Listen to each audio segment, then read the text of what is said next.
Hello बच्चों। आज हम कैश फ्लो चैप्टर की कुछ इलस्ट्रेशन देखने वाले हैं। देखते हैं बच्चों इस इलस्ट्रेशन में क्या बोला है। तो बच्चों हमें यमुना लिमिटेड एक कंपनी की statement of profit and loss दे रखी है। इसके बेसिस पे बच्चों हमें cash flow from operating activities calculate करना है। देखते हैं बच्चों स्टेटमेंट में क्या दे रखा है। सबसे पहले हमारे पास रिवेन्यू फ्रॉम ऑपरेशंस इतना दे रखा है। उसके बाद एक्सपेंसेस में हमारे पास कॉस्ट ऑफ मटेरियल्स कंज्यूम्ड है, purchases of stock in trade है और अदर एक्सपेंसेस है, जिससे टोटल एक्सपेंसेस हमारे इतने बन जाते हैं। और हमारा प्रॉफिट बिफोर टैक्स आ जाता है 1,50,000। अब आगे हमारे पास एडिशनल इंफॉर्मेशन में बता रखा है कि ट्रेड रिसीवेबल डिक्रीज हो गए हैं 30,000 से। नेक्स्ट हमारे पास प्रीपेड एक्सपेंसेस इंक्रीज हो गए हैं 5,000 रुपीज से। ट्रेड पेबल्स बच्चों इंक्रीज हो गए हैं 15,000 रुपीज से।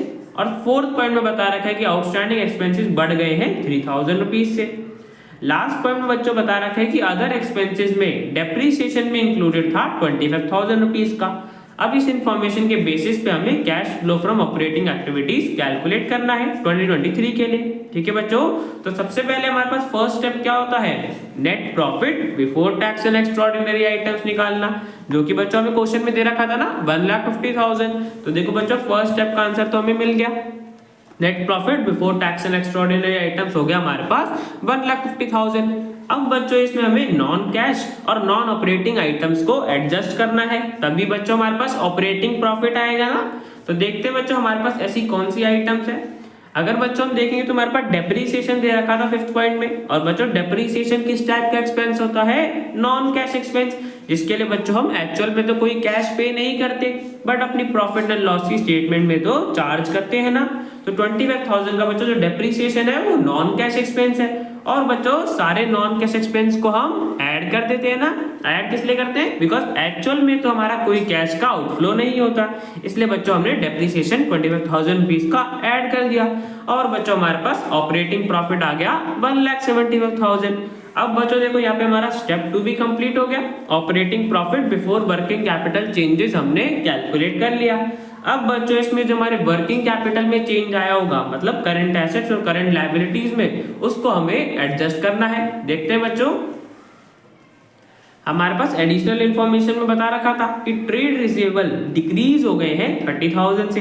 अब बच्चों देखो हमारे डेटर 30,000 से डिक्रीज हो गए। डिक्रीज किस लिए होंगे, बिकॉज बच्चों उन्होंने जो उनका अमाउंट था देना होगा वो बच्चों पे कर दिया होगा, मतलब हमें कैश रिसीव हो गया होगा डेटर से।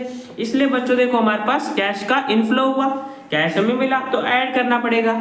या तो बच्चों आप सीधा याद भी रख सकते हैं कि जब भी हमारे पास करंट एसेट्स डिक्रीज होंगे तो हमें ऐड करना है। ठीक है बच्चों, तो ट्रेड रिसीवेबल यहाँ पे हमारे डिक्रीज हो रहे 30,000 से, हमने ऐड कर दिया। अब बच्चों नेक्स्ट देखते हैं। नेक्स्ट हमारे पास प्रीपेड एक्सपेंस, जो कि बच्चों करंट एसेट होते हैं, और वो हमारे इंक्रीज हो गए हैं 5,000 रुपीज से।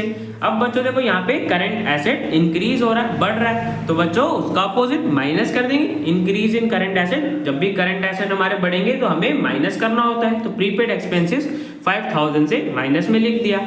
नेक्स्ट आइटम देखते हैं बच्चों।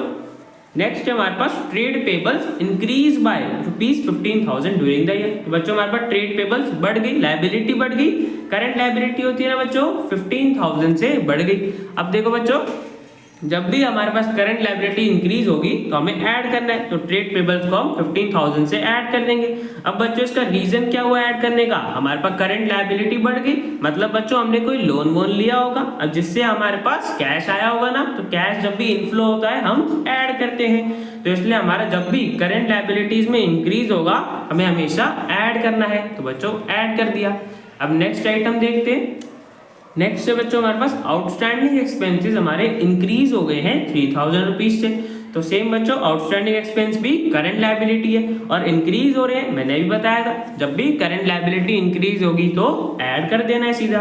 तो आउटस्टैंडिंग एक्सपेंसेस भी हमने ऐड कर दिए। ठीक है बच्चों, और लास्ट बच्चों डेप्रीसिएशन का था, वो तो हम ट्रीटमेंट देख ही चुके हैं। अब बच्चों हम अपना जो सारा ऐड करना था वो ऐड कर देते हैं। तो बच्चों तीनों आइटम हमें ऐड करनी थी, वो ऐड कर दिया। फिर उसमें हमें ये सब्ट्रैक्ट करना था, वो बच्चों कर दिया। तो हमारे पास फाइनल आंसर आ गया 2,18,000। और ये हो गया बच्चों हमारा cash flow from operating activities. ठीक है बच्चों, तो हमने कैश फ्लो कैलकुलेट कर लिया और ये क्वेश्चन हमारा कंप्लीट हो गया। अब बच्चों चलते हैं नेक्स्ट क्वेश्चन पे। तो बच्चों ये है हमारा नेक्स्ट क्वेश्चन, जिसमें हमें ये इन्फॉर्मेशन दे रखी है। इस इन्फॉर्मेशन के बेसिस पे हमें cash flow from operating activities calculate करना है। ठीक है बच्चों, देखते हैं। सबसे पहले हमारे पास statement of profit and loss दे रखा है, जिसमें first heading revenue from operation इतना है, अदर इनकम इतनी है, जिससे टोटल रेवेन्यू मिला के इतना हो जाता है। उसके बाद एक्सपेंसेस में हमारे पास purchase of stock in trade है, change in inventories of stock in trade है, डेप्रीसिएशन एंड अमोर्टाइजेशन एक्सपेंसेस है, अदर एक्सपेंसेस है, जिससे टोटल एक्सपेंसेस इतने हो जाते हैं। अब हम प्रॉफिट बिफोर टैक्स देखें तो वो इतना हमें दे रखा है, इसमें से टैक्स का हमारा इतना डिडक्ट कर लिया तो हमारे पास प्रॉफिट आफ्टर टैक्स इतना आ गया। ठीक है बच्चों, नेक्स्ट हमारे पास नोट्स टू अकाउंट्स भी दे रखा है, वो भी देख लेते हैं बच्चों। सबसे पहले हमारे पास अदर इनकम का नोट था, जिसमें हमारे पास फर्स्ट में gain on sale of furniture है, इतने का, फर्नीचर को सेल करके इतने का गेन हुआ होगा। नेक्स्ट हमारे पास इंटरेस्ट है, इतना इंटरेस्ट इनकम रिसीव हुई होगी। सेकंड नोट में बच्चों हमारे पास change in inventory of stock in trade का नोट है, जिसमें ओपनिंग इन्वेंट्री इतने की थी, क्लोजिंग इन्वेंट्री इतने की थी, तो हमारे पास बैलेंस इतना आ रहा है। थर्ड नोट देखें तो बच्चों अदर एक्सपेंसेस का है, जिसमें हमारे पास सेलिंग एंड डिस्ट्रीब्यूशन एक्सपेंसेस है, ऑफिस एक्सपेंसेस है, loss on sale of machinery है, मशीनरी को सेल करके इतने रुपीस का लॉस हुआ। ठीक है बच्चों, लास्ट में बच्चों हमारे पास ट्रेड रिसीवेबल, ट्रेड पेबल और आउटस्टैंडिंग एक्सपेंसेस का हमें बैलेंस दे रखा है 2023 का और 2022 का। ठीक है बच्चों, तो बच्चों हमारा सबसे पहले फर्स्ट स्टेप क्या होता है, net profit before tax and extraordinary items calculate करना। अब वो तो बच्चों हमें सीधा क्वेश्चन में दे रखा था 1,85,600, तो बच्चों फर्स्ट स्टेप तो हमें पता चल गया। तो बच्चों लिख देंगे net profit before tax and extraordinary items हो गया हमारे पास 1,85,600। अब बच्चों सेकंड स्टेप क्या होता है, ऑपरेटिंग प्रॉफिट कैलकुलेट करना। कैसे करते हैं बच्चों, जब हम नेट प्रॉफिट में नॉन कैश या नॉन ऑपरेटिंग आइटम्स को हम एडजस्ट कर देते हैं तो हमारे पास ऑपरेटिंग प्रॉफिट आ जाता है। देख लेते हैं बच्चों ऐसी कौन सी आइटम्स है हमारे पास। तो सबसे पहले तो देखो बच्चों हमारे पास अदर एक्सपेंसेस में, सॉरी बच्चों यहाँ पे हमारे पास एक्सपेंसेस में डेप्रीसिएशन एंड अमोर्टाइजेशन एक्सपेंस दे रखा था। और बच्चों अभी मैंने अपने प्रीवियस क्वेश्चन में बताया था ना कि डेप्रीसिएशन एक टाइप का नॉन कैश एक्सपेंस है, सेम बच्चों अमोर्टाइजेशन भी एक टाइप का नॉन कैश एक्सपेंस होता है। और सारे नॉन कैश एक्सपेंसेस को हमें ऐड करना होता है ना, बिकॉज एक्चुअल में तो हमारे पास से कोई कैश का आउटफ्लो नहीं होता, इसलिए हम उन्हें ऐड कर देते हैं। तो बच्चों ऐड कर देते हैं, तो डेप्रीसिएशन एंड अमोर्टाइजेशन एक्सपेंस है बच्चों 48,000 का, उसे हमने ऐड कर दिया बिकॉज नॉन कैश एक्सपेंस है। अब बच्चों नेक्स्ट और आइटम देखते हैं। तो बच्चों और देखो हमारे पास अदर एक्सपेंसेस में loss on sale of machinery दे रखा है, मतलब मशीनरी को सेल करने पे हमें इतने रुपीस का लॉस हुआ। अब बच्चों देखो मशीनरी को सेल करना हमारा मेन बिजनेस की ऑपरेटिंग एक्टिविटीज में तो नहीं आता ना, ये तो एक टाइप की नॉन ऑपरेटिंग एक्टिविटी है, बिकॉज रेगुलर एक्टिविटी तो है नहीं बिजनेस के नेचर की। अब जो उस पे लॉस हुआ है ये तो बच्चों एक टाइप का नॉन ऑपरेटिंग एक्सपेंस हो गया ना हमारे लिए, नॉन ऑपरेटिंग खर्चा हो गया। और बच्चों सारे नॉन ऑपरेटिंग एक्सपेंसेस को हम ऐड करते हैं ना, बिकॉज हमारी मेन बिजनेस की एक्टिविटी से रिलेटेड नहीं है।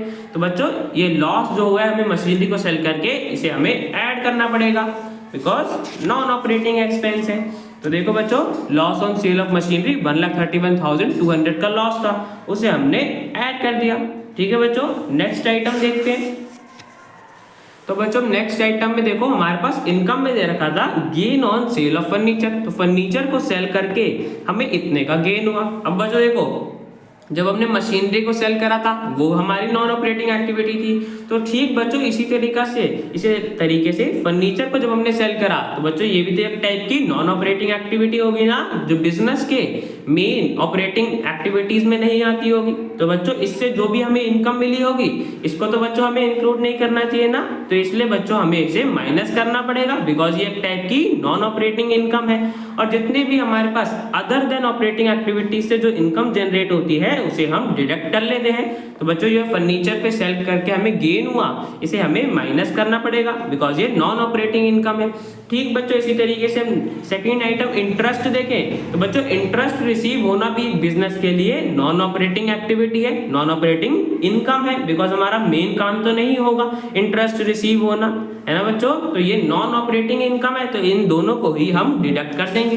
तो देखो बच्चों सबसे पहले हमने नॉन कैश और नॉन ऑपरेटिंग एक्सपेंसेस को ऐड कर दिया। अब हमें नॉन ऑपरेटिंग इनकम को माइनस करना था, तो बच्चों कर दिया। Gain on sale of furniture इतने का हुआ था, इंटरेस्ट की इनकम इतनी रिसीव हुई थी, तो माइनस कर दिया। तो बच्चों हमारे पास ऑपरेटिंग प्रॉफिट आ गया 3,36,000। ठीक है बच्चों, अब इसमें हमें वर्किंग कैपिटल में जो हमारे चेंज आए होंगे उसे हमें एडजस्ट करना है। तो बच्चों देख लेते हैं हमारे पास क्या क्या चेंज आया करंट एसेट और करंट लायबिलिटी में। तो सबसे पहले बच्चों देखो हमारे पास change in inventory of stock in trade दे रखा था, मतलब इन्वेंट्री के हमें बैलेंस बता रखे थे, जिसमें देखो बच्चों ओपनिंग इन्वेंट्री थी 1,84,000 की और क्लोजिंग इन्वेंट्री है 1,34,400 की। अब बच्चों याद करो, इन्वेंट्री तो हमारे लिए करंट एसेट होती है और यहाँ पे करंट एसेट हमारा डिक्रीज हो रहा है ना, बिकॉज ओपनिंग ज्यादा है, क्लोजिंग वाला कम है। 49,600 से हमारा इन्वेंट्री का अमाउंट डिक्रीज हो रहा है। और बच्चों मैंने यही बताया था ना प्रीवियस वाले क्वेश्चन में कि जब भी करंट एसेट्स डिक्रीज होंगे तो हमें हमेशा ऐड करना पड़ेगा। या तो बच्चों आप सीधा रीजन भी इसका समझ सकते हैं कि इन्वेंट्रीज हमारी डिक्रीज किस लिए होगी, बिकॉज हमने सेल कर दी होगी और सेल करने से हमें कैश का इनफ्लो हुआ होगा, इसलिए बच्चों हमें ऐड करना पड़ेगा। ठीक है बच्चों, या सीधा याद कर सकते हैं कि जब भी करंट एसेट डिक्रीज होंगे तो हमें ऐड करना है। तो बच्चों इन्वेंट्रीज को ऐड कर दिया। नेक्स्ट आइटम देखते हैं बच्चों। नेक्स्ट देखो बच्चों हमारे पास ट्रेड रिसीवेबल दे रखा था, जो कि हमारे लिए करंट एसेट होता है, जिसका ओपनिंग बैलेंस है 2,24,000 रुपीज और क्लोजिंग बैलेंस है 2,62,400 रुपीज। तो बच्चों यहाँ पे हमारे पास ट्रेड रिसीवेबल का अमाउंट इंक्रीज हो गया ना, तो बच्चों हमें माइनस करना पड़ेगा, बिकॉज जब बच्चों डिक्रीज होता है तो हम ऐड करते हैं, अगर इंक्रीज होगा तो उसका अपोजिट माइनस कर देंगे। ठीक है बच्चों, तो ट्रेड रिसीवेबल को हमने माइनस कर दिया 38,400 से, बिकॉज हमारे ट्रेड रिसीवेबल का अमाउंट इंक्रीज हो रहा था। ठीक है बच्चों, नेक्स्ट आइटम देखते हैं। नेक्स्ट आइटम देखें तो बच्चों हमारे पास ट्रेड पेबल्स है, जिसका ओपनिंग बैलेंस दे रखा है 1 लाख और क्लोजिंग बैलेंस दे रखा है 1,20,000। अब बच्चों देखो यहाँ पे हमारी करंट लायबिलिटी इंक्रीज हो रही है, क्लोजिंग वाला बच्चों ज्यादा है मतलब इंक्रीज हो गया। और जब भी हमारी करंट लायबिलिटी इंक्रीज होती है तो हम ऐड करते हैं ना, मैंने ही बताया था प्रीवियस वाले क्वेश्चन में लोन का एग्जांपल लेके कि हम लोन लेते हैं तो हमारे पास कैश का इनफ्लो होता है, इसलिए हमें ऐड करना पड़ता है। 20,000 बच्चों ऐड कर दिया, ट्रेड पेबल हमारे पास करंट लायबिलिटी इंक्रीज हो गई। ठीक है बच्चों, हमने ऐड कर दिया। अब लास्ट आइटम देखते हैं बच्चों, लास्ट क्या था हमारे पास। लास्ट से बच्चों हमारे पास आउटस्टैंडिंग एक्सपेंसेस जो करंट लायबिलिटी होते हैं, इसका देखो बच्चों ओपनिंग बैलेंस कितना है 5,600 और क्लोजिंग बैलेंस कितना है 3,200।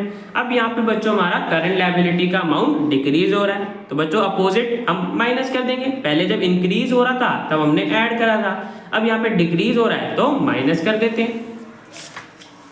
तो देखो बच्चों आउटस्टैंडिंग एक्सपेंसेस हमारे यहाँ पे डिक्रीज हो रहे थे, जब भी करंट लायबिलिटी डिक्रीज होती है तो हमें माइनस करना होता है, तो माइनस कर दिया।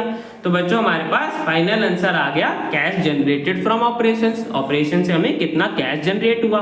अब बच्चों देखो ध्यान रखना, हमारे पास क्वेश्चन में टैक्स का अमाउंट हमें बता रखा था, दे रखा था ना बच्चों स्टेटमेंट ऑफ P&L में 57,600 रुपीज का था टैक्स।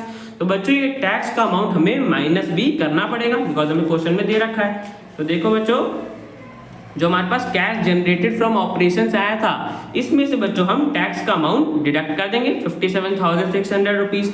तो बच्चों हमारे पास आंसर आ जाएगा cash flow from operating activities 3,07,200 rupees. ठीक है बच्चों, तो हमने cash flow from operating activities calculate कर दिया और बच्चे क्वेश्चन हमारा कंप्लीट हो जाता है।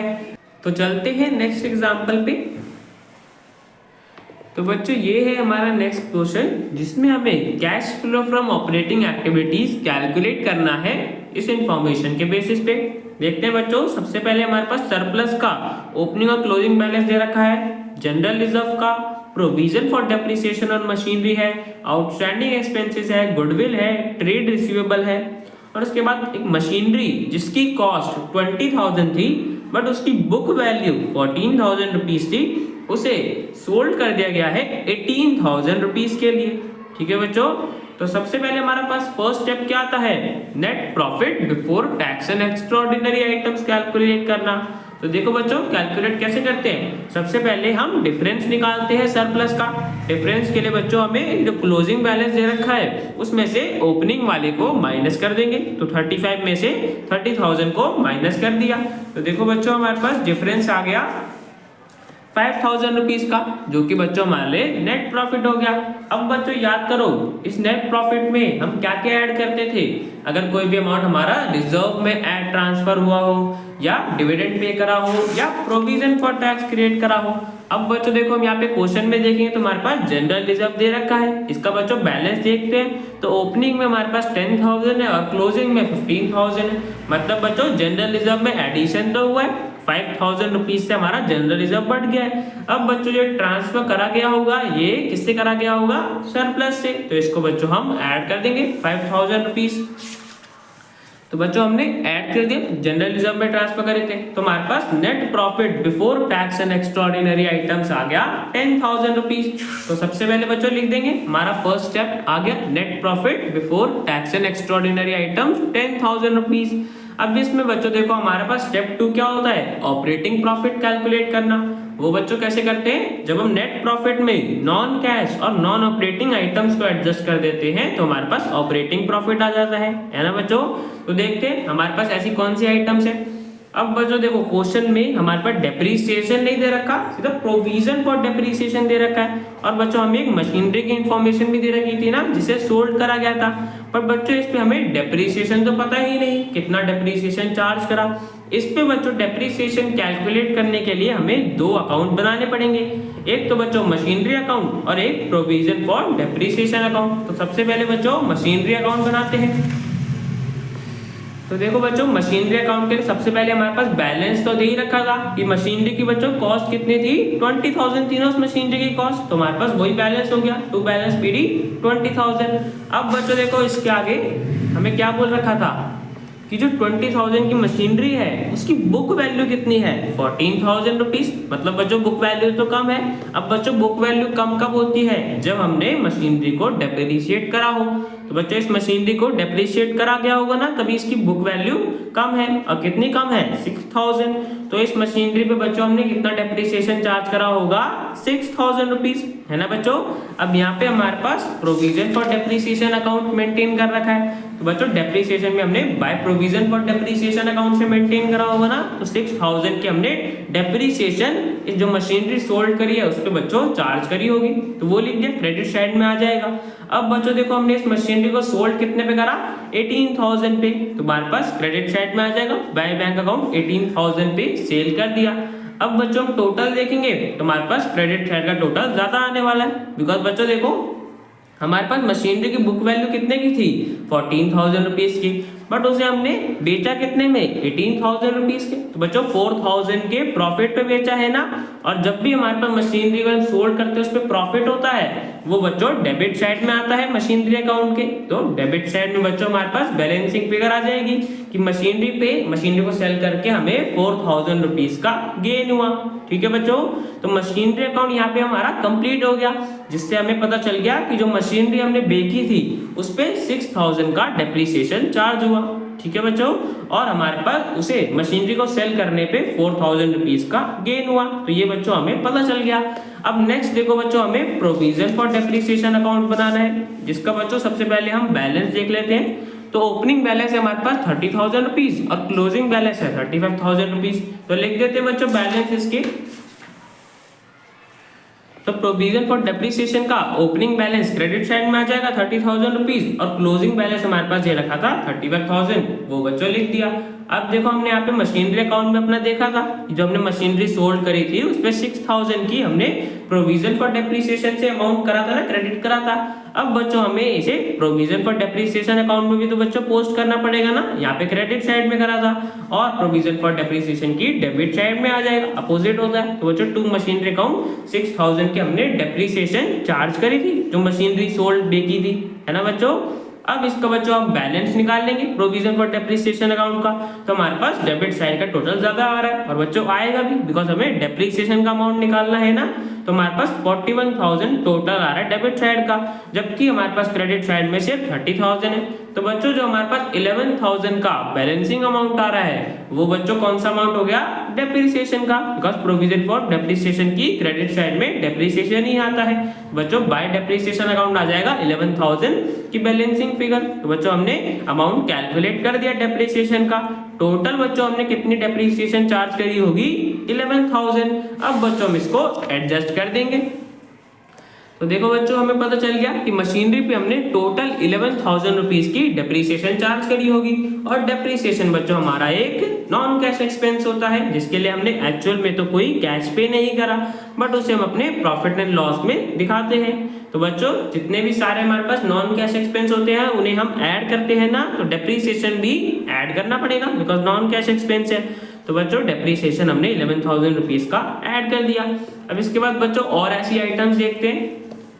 नेक्स्ट बच्चों देखो हमारे पास गुडविल दे रखा है, जिसका ओपनिंग बैलेंस दे रखा है 20,000 और क्लोजिंग बैलेंस दे रखा है 10,000। तो यहाँ पे बच्चों हमारा गुडविल की वैल्यू डिक्रीज होगी ना, हमारे पास ओपनिंग में 20,000 था बट क्लोजिंग में 10,000 है। अब बच्चों याद करो, मैंने पिछली अपनी वीडियोस में बताया हुआ है कि जब भी गुडविल का अमाउंट डिक्रीज होगा तो हम क्या मान के चलेंगे, गुडविल को हमने डेप्रिशिएट करा, मतलब अमोर्टाइज कर दिया।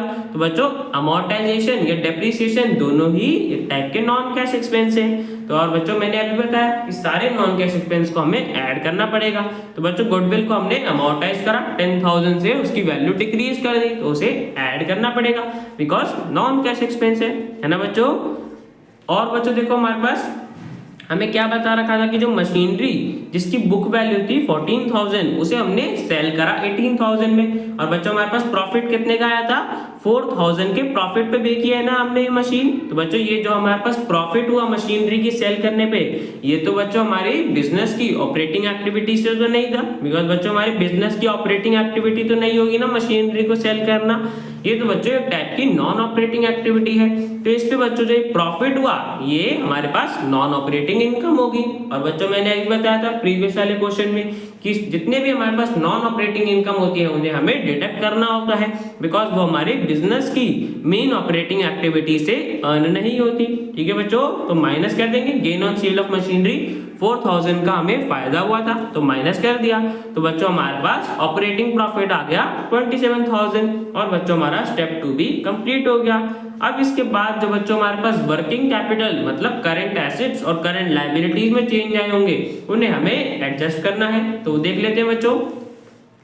सबसे पहले देखो बच्चों हमारे पास ट्रेड रिसीवेबल दे रखा था जो कि करंट एसेट होता है, जिसका बच्चों देखो ओपनिंग बैलेंस कितना है 40,000 और क्लोजिंग बैलेंस है 35,000। तो यहाँ पे बच्चों ट्रेड रिसीवेबल का अमाउंट हमारे पास डिक्रीज हो रहा है ना, करंट एसेट का अमाउंट डिक्रीज हो रहा है। और बच्चों मैंने अभी बताया था पिछले वाले क्वेश्चन में कि जब भी करंट एसेट डिक्रीज होते हैं तो हमें हमेशा ऐड करना होता है। तो ट्रेड रिसीवेबल 5,000 से डिक्रीज हुआ तो बच्चों हमने ऐड कर दिया। ठीक है बच्चों, नेक्स्ट आइटम देखेंगे तो हमारे पास नेक्स्ट है आउटस्टैंडिंग एक्सपेंस, जो कि बच्चों करंट लायबिलिटी होती है ना, इसका बैलेंस देख लेते हैं। तो ओपनिंग है हमारे पास 5,000, क्लोजिंग है 3,000। अब यहाँ पे बच्चों हमारे पास करंट लायबिलिटी का अमाउंट डिक्रीज हो रहा है, 2,000 से डिक्रीज हो गया। और जब भी बच्चों करंट लायबिलिटी डिक्रीज हो रही है तो हमेशा याद रखना माइनस करना होता है। तो आउटस्टैंडिंग एक्सपेंसेस 2,000 से डिक्रीज हो गए तो हमने माइनस कर दिया। तो बच्चों इन सारी इंफॉर्मेशन पे जो एडजस्टमेंट थी वो हमने कर दी। अब बच्चों देखो हमारे पास जो ऐड करना था वो कर दिया और ये माइनस करना था वो कर दिया। तो बच्चों हमारे पास फाइनल आंसर आ गया 30,000, जो कि हो गया बच्चों हमारे पास cash flow from operating activities. तो बच्चों हमने कैश फ्लो कैलकुलेट कर लिया और बच्चों क्वेश्चन हमारा कंप्लीट हो गया। अब बच्चों मिलते हैं नेक्स्ट वीडियो में।